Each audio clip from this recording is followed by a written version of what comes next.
Let's chat about mums managing their personal finance. I know you obviously talk a lot about money. You've got a good finance background, but I think it'd be good to start with why it's so important to you. Yeah, I suppose, my MO, like, why did I go in for money? Yeah. Because I want to be rich. No, yeah, I do. Don't we all? Yeah. Well, the main thing was my parents got divorced when I was really little. And then I was 6 and I watched my mum. She'd taken 8 years out to raise me and my brother. And then after that, she went back to work. We had a wraparound nanny and I watched her sort of instability with money. Yeah. Like, we moved house a lot. All right, she worked for a house building firm, so she loved creating a new home. Yeah. But we moved house to let her like release money from the house to like maintain, her life and her pension now. Whereas my dad just stayed really level. So like I've seen the volatility that it did for women versus men. And also like stuff happens in your future. Like sadly, in the last 2 years, I've had 2 mates whose partners have died suddenly. And they both have had children. So one has 2 kids and one has 1 kid. And the boys were 39 years old and they just had a heart attack and died, which is horrendous.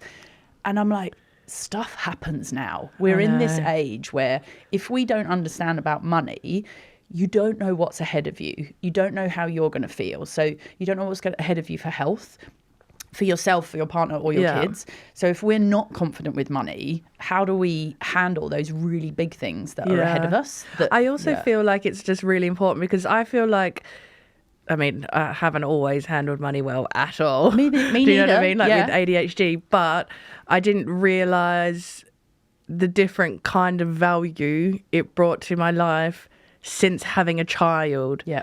Do you know what I mean? Yeah. Like Liam and I are very, like Liam was taught about finance. Like his mum was a bookkeeper. Amazing. Like Okay, yeah. he's like good with money. He could like save all of that kind of stuff. Whereas I like the minute I turned 8, it's probably also something to do with having ADHD and being compulsive, but I just like racked up a lot of debt. And my sister listens to this, so she's going to be laughing because I used to be like, can you buy me a washing machine? Can you buy me a bed?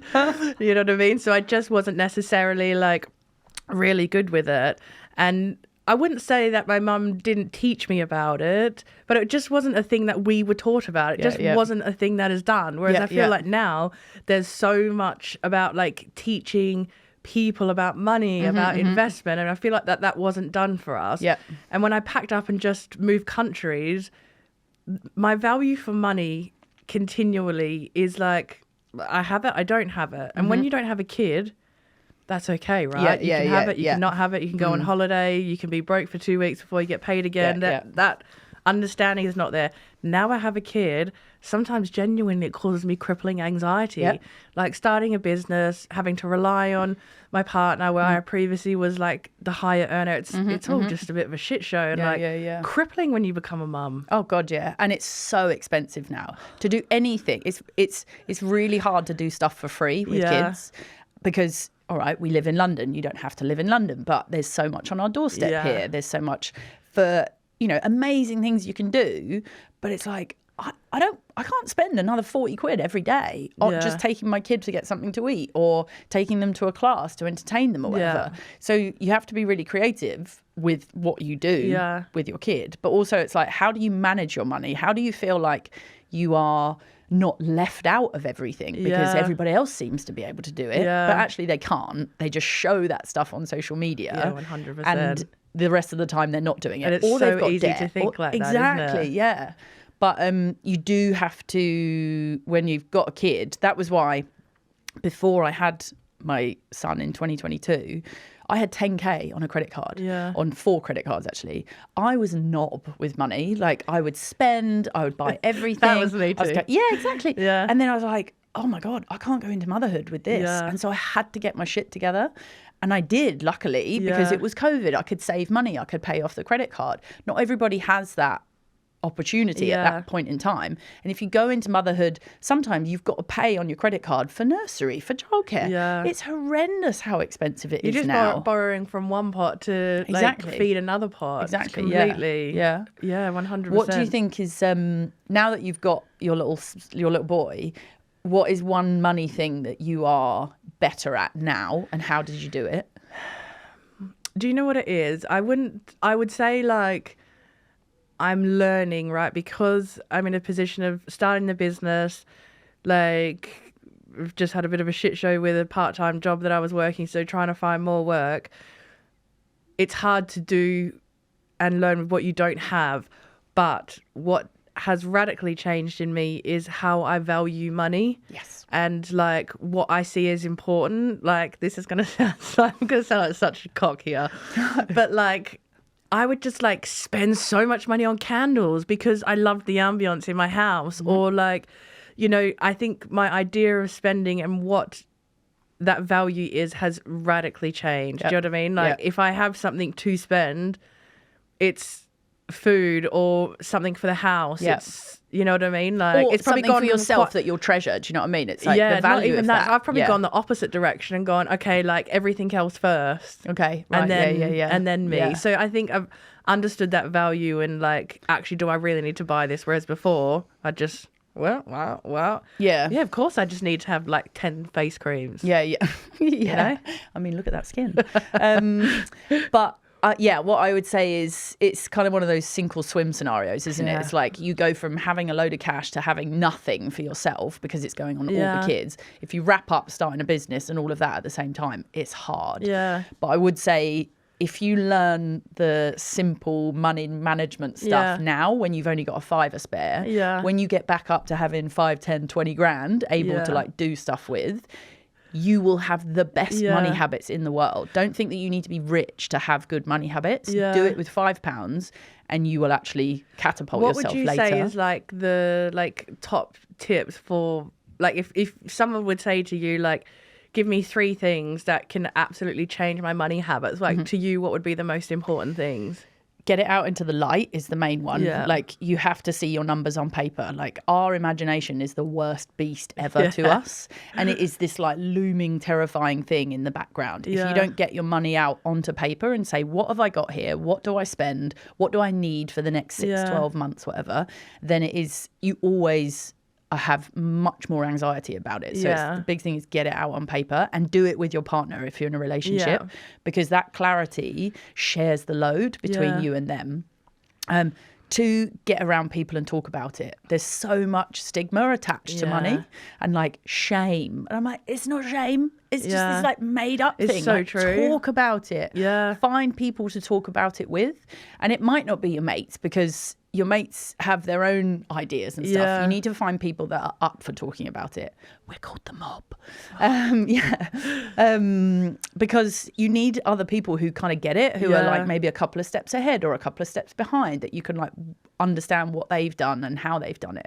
But you've got to start talking about it. A big thing for me was like actually sharing stuff on social media, because I was like, that makes me accountable. I'm now accountable to other people that are learning this about me. So like once you've like lifted the lid, it's quite cool that you're like, oh, okay, I'm on the journey now. And you don't realise how much other people need it. Like, especially doing this podcast and like having a business partner, you just have to be very vulnerable. You can't hide anything. It's like being in a relationship, right? You just genuinely can't hide anything. And sometimes it's so relieving and you say it to someone and they're like, mate, me too. And you're like, oh God, it's not just me. Do you know what I mean? Like there is like some like deep therapy and just being like, this is really hard. Yeah. I'm broke. And then someone else being like, yeah, me too. And I think the other thing we've got now is like, certainly like millennials are in this kind of sandwich bit where generation Alpha and Y that are coming behind us have had so much financial education. Like the access to investing has been amazing for them, because it kind of kicked off in 2019 where you could start doing fractional investing. So like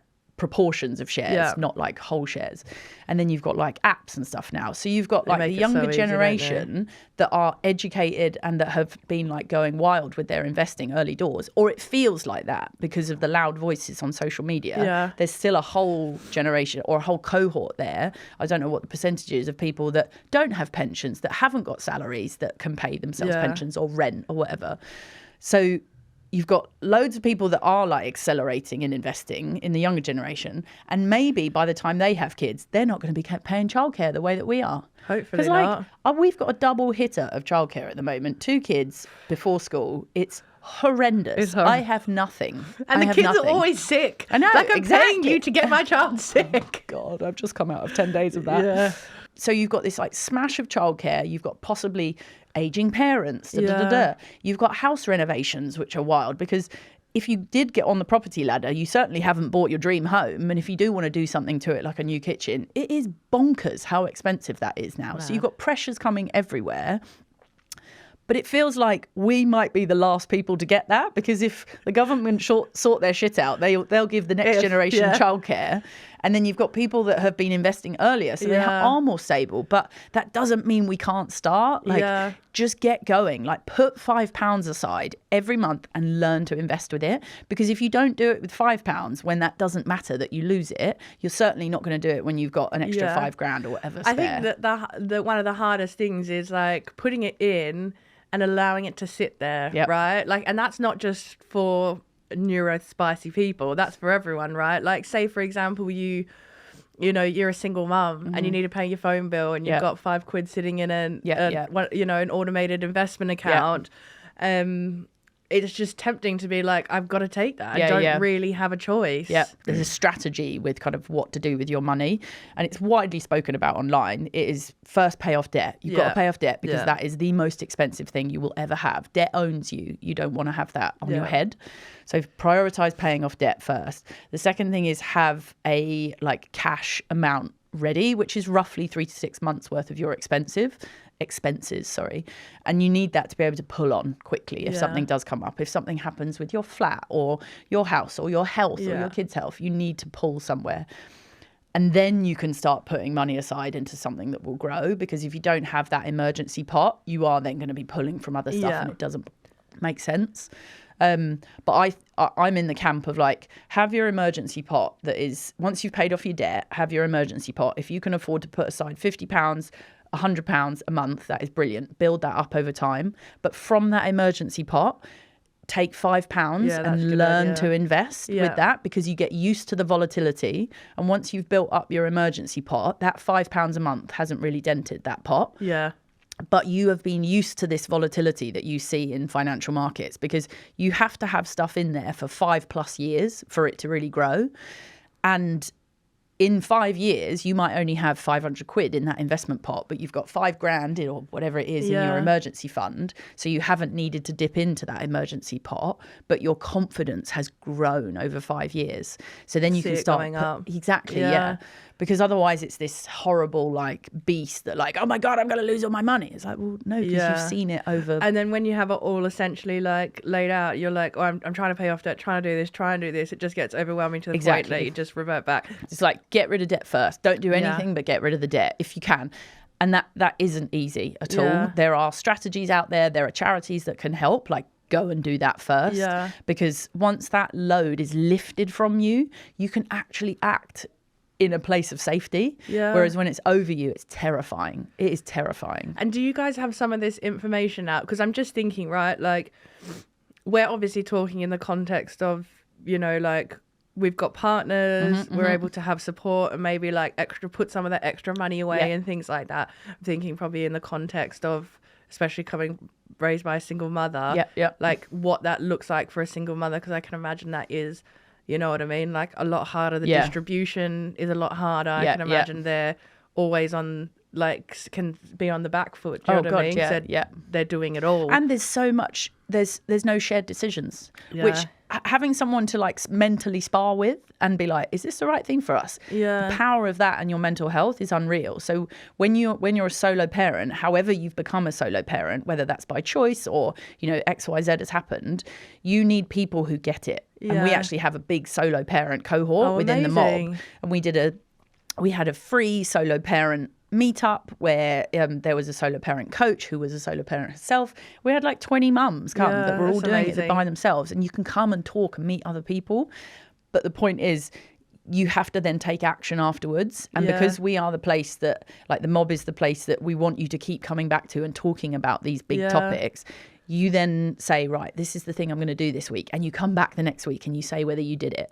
Because there's that accountability and you're like part of a group that are all doing the same. Yeah, it's so then you're important. not so on your own. Like you might be a solo parent that the thing for me, when I think about people that are doing it on their own, and my mum did it on her own after dad left, like the the things like taking the bins out, like the small stuff like that, which is like, you get to the end of the day and the kid's gone down, if they've gone down, and you're like, I've now got to get on and do stuff, which is so hard. Making decisions. How do I do this with the house? How do I do this with the flat? Where do the kids go to school? It's like, that is such a big mental load to put on top of someone and then have to deal about finances as well. But you are so capable. You just need to find other people that are doing it too. It just puts into perspective. Like, I actually think, I mean, my experience for me and my sisters, because they would probably say that I was spoiled, but I don't remember ever missing out. But I knew my mum was on a single salary,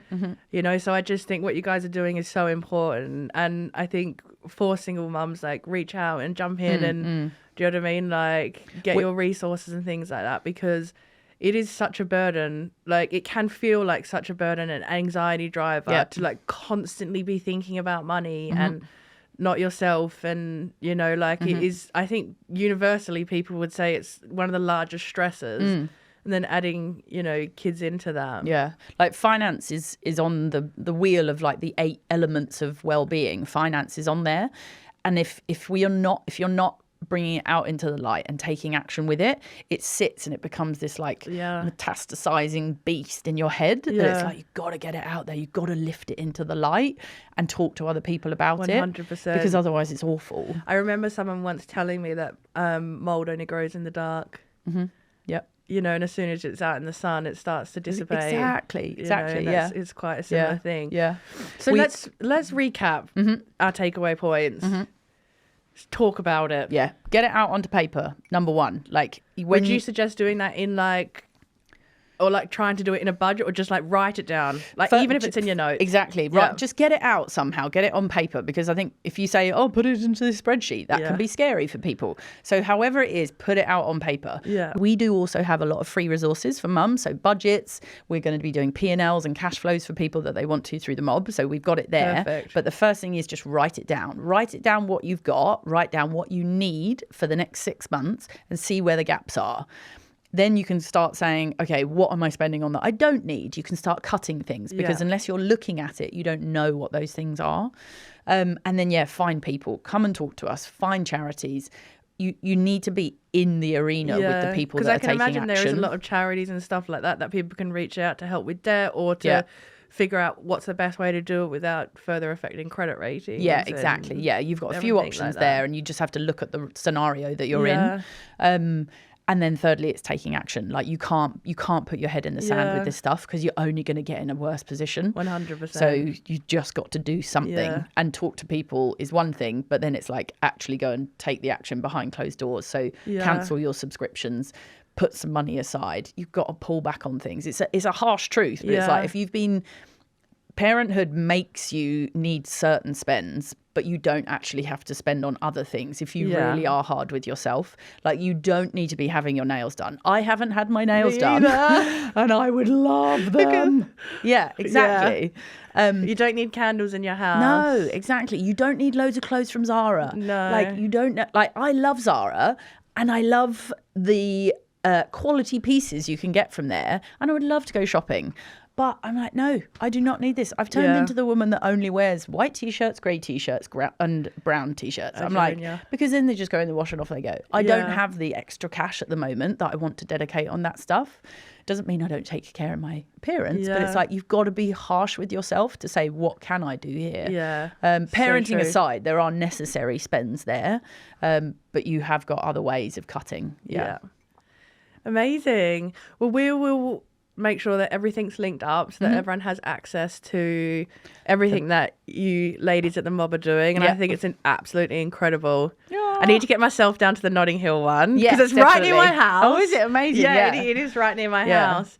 But thank you so much for chatting through. Definitely it's been helpful, I know, for me, but we'll link it all up. Well done on your business babyhood journey, because it is bloody hard. Yeah. Thank you.